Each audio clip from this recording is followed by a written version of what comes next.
Ciao, l'episodio di oggi vede la chiusura di alcuni cerchi all'interno del nostro percorso sulla guerra di Troia. Non posso dirti molto per non rovinarti la sorpresa, ma si parlerà di amore, odio e vendetta. Prima di iniziare ti chiedo un favore. Molti mi seguono, ma ancora pochi fanno click su mi piace. Per cortesia ricorda di farlo. È un gesto che a te non costa nulla, ma è veramente importante per la salute di questo canale. Voglio ringraziare gli amici che su TP supportano questo podcast. Giacomo e l'amica anonima. Grazie anche a Gail e Daniela. Diventa anche tu parte di questa avventura. Supporta questo podcast andando su TP usando il link in descrizione. Ti lascio al più bello tra i principi troiani che sta per affrontare il suo duello più difficile. Buon ascolto!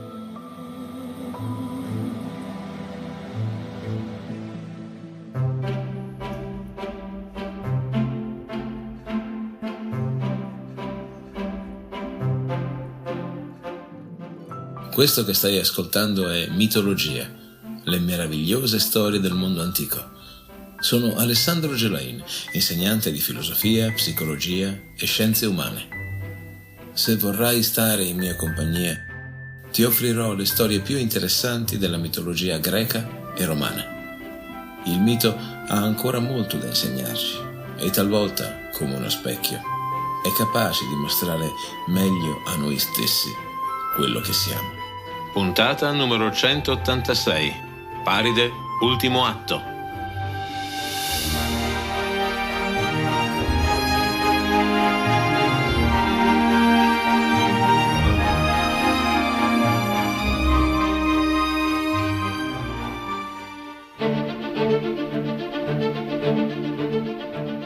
Mentre Neottolemo e Filottete navigano verso est, a Troia si accampano le imponenti truppe di Euripilo, come hai sentito nel finale dell'ultima puntata. Si tratta del principe ereditario, figlio di Telefo, e dunque nipote di Eracle, il semidio figlio di Zeus. La sua forza fisica e la sua perizia nell'arte guerresca si presentano come insuperabili. Contravvenendo alla volontà del padre Telefo, il giovane principe, la cui bellezza è seconda solo a quella di Mennone, ha deciso di scendere in campo in aiuto delle forze di Priamo. Le truppe troiane stanno ancora festeggiando. Il principe Paride ora è diventato un idolo delle folle. È lui il nuovo campione troiano che ha portato finalmente la morte al divino Achille, riuscendo a colpirlo, come ricorderai, al suo fatale tallone. È dunque in un clima di rinnovato fervore e di speranza che Euripilo giunge, come ti dicevo, a Troia. C'è chi dice che sia stato attratto dalle ricchezze che gli sono state promesse, altri affermano che possa essere stato il richiamo del sangue. Egli rimane comunque sempre un parente del re di Troia. Il suo arrivo a Ilio è così gradito a Priamo che il vecchio re, oltre ad altri doni, gli regala il mitico tralcio di vite d'oro, oggetto preziosissimo del tesoro reale e soprattutto insostituibile. È stato uno dei doni che Zeus ha elargito a Troo per aver rapito e portato all'Olimpo il bellissimo Ganimede. All'avvenente figlio di Telefo viene promessa in sposa la vergine Cassandra, la principessa di Troia, con il dono del vaticinio. Ancora una volta si tratta di un combattente valoroso, quasi imbattibile. Nessuno riesce a superarlo nello scontro.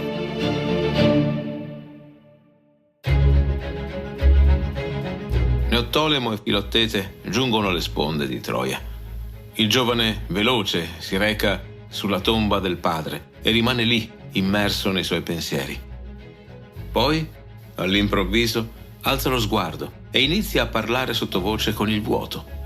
A fior di labbra risponde a quelle che paiono essere domande e alla fine, con un cenno del capo ed un impercettibile sorriso, saluta quel fantasma a cui si stava rivolgendo. Neottolemo ha appena parlato con l'ombra del padre suo. Dopo 2 giorni di riposo dal lungo viaggio, i soldati giunti da Ftia sono pronti alla battaglia. Lo scontro inizia.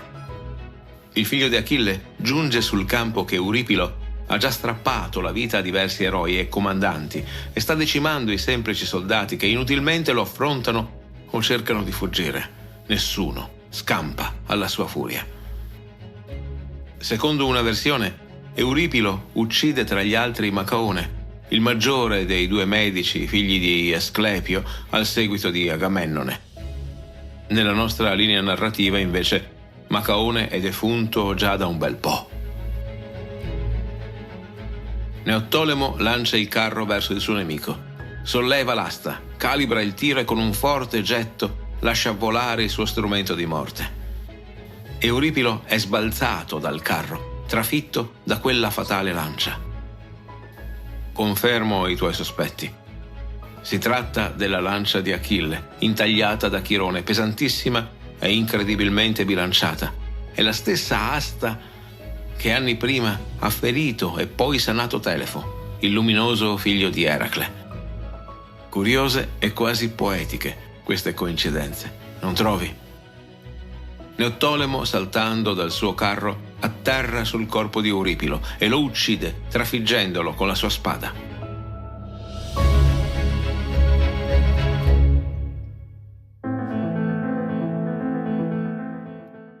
Perduto il loro condottiero, i troiani, vedendosi ancora una volta ridotti a malpartito, battono in ritirata, abbandonando feriti, cavalli e armi dietro di sé. Segue una tregua per permettere di portar via dal campo i feriti e i morti. I primi a muoversi sono i greci.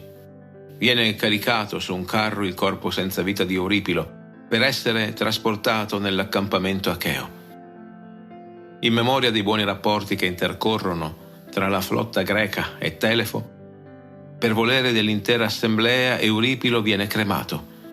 I suoi resti sono amorevolmente raccolti in una urna e vengono inviati in Misia, nelle terre patrie, per i giusti onori funebri. Filottete, nel frattempo quasi completamente guarito dalle sapienti mani di Podalirio, con energici passi si pone nel centro della rada, solo. Con voce stentorea lancia la sua sfida a Paride, origine delle sventure di questa guerra. Si è sparsa la voce che egli si vanti di aver ucciso Achille con una sola freccia ben mirata. Riuscirà il campione, principe di Troia, a trovare il coraggio di accettare questa sfida ad un duello con l'arco?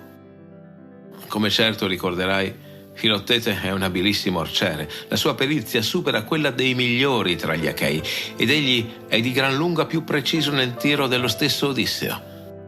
In una sfida, per colpire da grande distanza una colomba legata con uno spago ad una zampa, Odisseo riesce a trafiggere l'uccello per primo e al primo tiro, lasciando ben poco da fare a Filottete. L'eroe di Magnesia, per nulla impressionato, scocca una precisissima freccia che va a spezzare il sottilissimo spago che teneva appesa la colomba, facendola cadere a terra. Torniamo davanti alle mura di Ilio.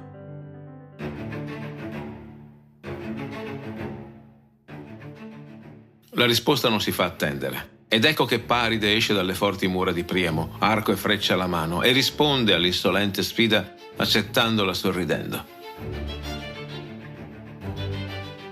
Odisseo ed Eifobo delimitano lo spazio per lo scontro. Tutto è pronto, il sole è a picco, non c'è un alito di vento e anche il tempo stesso sembra essersi fermato in questo momento così decisivo. Paride scaglia la prima freccia, ma questa va a vuoto. Filottete non si è mosso di un passo, quasi curioso ha seguito con gli occhi la traiettoria di quel dardo verso di lui. Non se ne è preoccupato, come se fosse ben consapevole che quella freccia non lo avrebbe mai colpito. E così, ignorando il pericolo imminente, mentre la freccia di Paride colpisce il terreno e si conficca in una zolla, Filottete carica con calma la sua risposta. Il dardo scoccato dall'eroe colpisce la mano sinistra di Paride, trapassandola. Il principe rovescia la testa all'indietro e comincia ad urlare di dolore, ma nessuno può soccorrerlo. Una seconda freccia perfora l'occhio destro del bellissimo principe troiano, che ora è alla mercé di Filottete. Paride cerca la fuga, ma una terza freccia lo ferisce all'inguine e lo fa rovinare a terra. Filottete giunge, lo prende per i piedi e lo trascina di nuovo nello spazio stabilito per il duello. Lo rimette in piedi e lo scontro potrebbe riprendere, ma Paride crolla svenuto. Filottete si gira e si avvia per tornare tra i suoi, lasciando Paride moribondo. I troiani cercano di andarlo a salvare, ma molti cadono per le frecce di Filottete. Alla fine, grazie ad un grande numero di valorosi, il corpo morente di Paride viene portato via.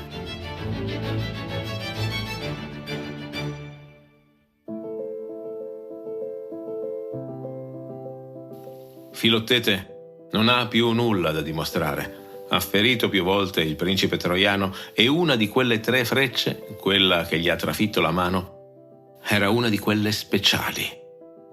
Alcune delle frecce nella faretra di Filottete sono quelle che a suo tempo furono intinte nella bile dell'idra di Lerna dallo stesso Eracle.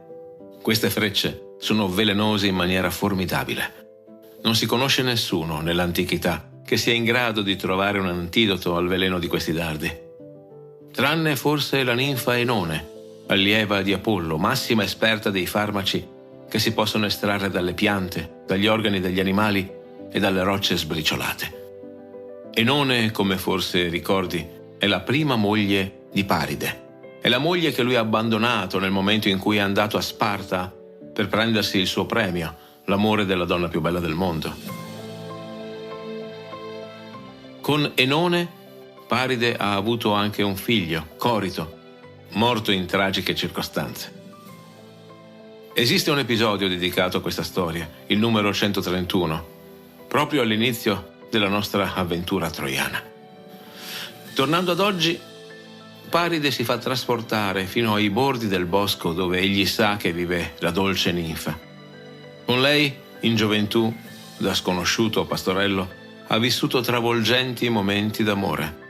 Con la faccia tosta della disperazione, egli intende chiederle aiuto in memoria dei begli anni trascorsi insieme.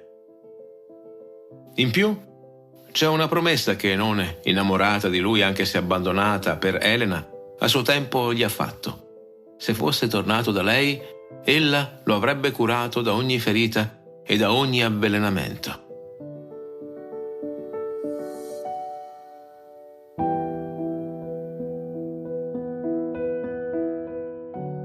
Enone, ninfa venerabile, non odiarmi per averti lasciato, rendendoti come se fossi una vedova. Il destino mi ha spinto tra le braccia di Elena. Oh, se prima di unirmi a lei nel suo letto fossi morto tra le tue braccia.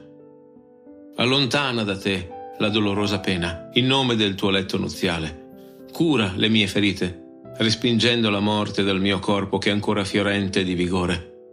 Anche se sei memore della triste gelosia, non lasciare che io muoia, ora che sono caduto ai tuoi piedi. Compirai un'azione gradita agli dèi, voltando le spalle alla collera funesta e curando me, che ho peccato per stoltezza. Il cuore, ormai fosco di lei, è sordo alle preghiere dell'ex marito. Piangendo di rabbia e di gelosia, lo caccia via, intimandogli di andare a farsi curare da Elena, che è di certo più brava di lei in tutto, visto che Paride l'ha preferita. Che il principe vada a bussare, magari anche da Zeus che ha ordito il giudizio delle dee, o dalla stessa Afrodite che gli ha regalato il cuore di Elena, che invochi gli dei tutti, ma che ora si tolga di torno. Paride sa che non riuscirà a tornare a Troia. Ordina ai suoi di allestire una pira poco più in alto sul monte Ida e trascinandosi vi si dirige con le rimanenti forze, ma muore prima di giungere al luogo. La notizia si sparge e Troia piange il suo principe perduto. Le ninfe addolorate circondano il grande rogo sul monte. Il corpo è amorevolmente deposto sulla cima della pira. Le fiamme si alzano in fretta, alte verso il cielo, quando una figura sbuca dal bosco. È Enone che, consumata dal pentimento e dal rimorso, ha preso una fatale decisione. In quelle agitate ore lei si è pentita del suo rancoroso orgoglio e ha ripensato a quante volte ha sognato tra le braccia di Paride di condurre una vita semplice, di giungere insieme, logorati dalla vecchiaia, alla soglia maestosa della morte. Eppure no, gli dei hanno deciso diversamente. Anche se nella vita sono stati separati, almeno la morte li potrà unire. Così la ninfa, ancor giovane e bella, con le lacrime agli occhi, comincia a correre nei boschi che diventano sempre più scuri, attraversa le pianure e scavalca con le sue guizzanti gambe le acuminate rocce dell'Ida. La luna le illumina la via affinché ella possa agilmente giungere al rogo. Con il fiato in gola, Enone, infine, arriva sullo spiazzo. Riesce a vedere il corpo di Paride sul rogo, le fiamme lo stanno per raggiungere. Come una scattante e leggerissima cerbiatta, salta di tronco in tronco, di ramo in ramo intrecciati e giunge finalmente, tra lo stupore generale, sulla cima. Dopo aver rimirato per un'ultima volta quel volto tanto amato ed aver sfiorato con le sue quelle labbra 1000 e 1000 volte baciate, Enone si stende per l'ultima volta accanto al suo sposo, lasciandosi morire. Le ossa dei due vengono raccolte in una urna e protette in un sepolcro. In bella vista, sopra di esso, vengono sistemate 2 steli, orientate una in un verso e l'altra nell'altro, a ricordare il rancore reciproco che fu la causa di questo lutto.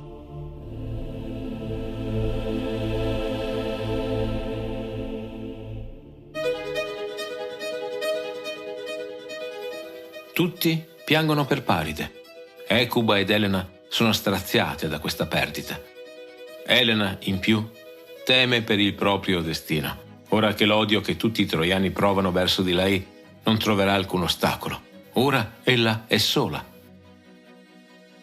Dall'alto delle nubi Era ha assistito alla sfida tra Filottete e Paride e tutto quello che ne è seguito. Ella, che complotta per la distruzione di Troia, gioisce nel suo petto, non ancora sazio di vendetta. La dea rimira la bella Elena che piange nelle sue stanze e sorride.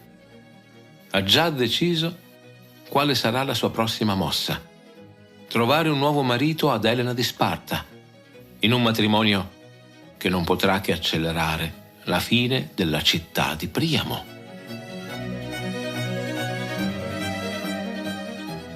Fatti sentire. La tua opinione è l'arma segreta di questo podcast. Se questo episodio ti ha fatto vibrare le corde dell'anima, fammelo sapere con un commento ed un like. Ma non fermarti qui. Condividi questo episodio con i tuoi amici. Condividere è il modo più potente per far crescere il nostro canale. E se vuoi rimanere sempre aggiornato sui nuovi episodi, iscriviti ora. Così sarai sempre avvisato ad una nuova uscita. Questo progetto non è solo mio, è tuo. Se vuoi plasmare il destino di questo podcast, clicca sul link TP nella descrizione. Scoprirai un mondo di opportunità per contribuire e anche qualche vantaggio. Ogni tuo gesto è una tessera fondamentale nel mosaico della nostra avventura. E se per ora non puoi supportarmi, visita comunque TP con lo stesso link. Ci sono tante novità e aggiornamenti sulle varie puntate che non vorrei certo perderti. Nei post rispondo alle richieste e alle curiosità degli ascoltatori inviate sulle varie piattaforme. È il posto ideale per avere risposte dirette alle tue domande. Hai appena ascoltato un episodio del podcast Mitologia, le meravigliose storie del mondo antico, raccontate da me, Alessandro Gelain. Grazie per esserti sintonizzato. Apple Podcast, Google Podcast, Spotify, Castbox, Spreaker, scegli tu. Iscriviti a questo podcast sulla tua piattaforma preferita. Ci sentiamo al prossimo episodio.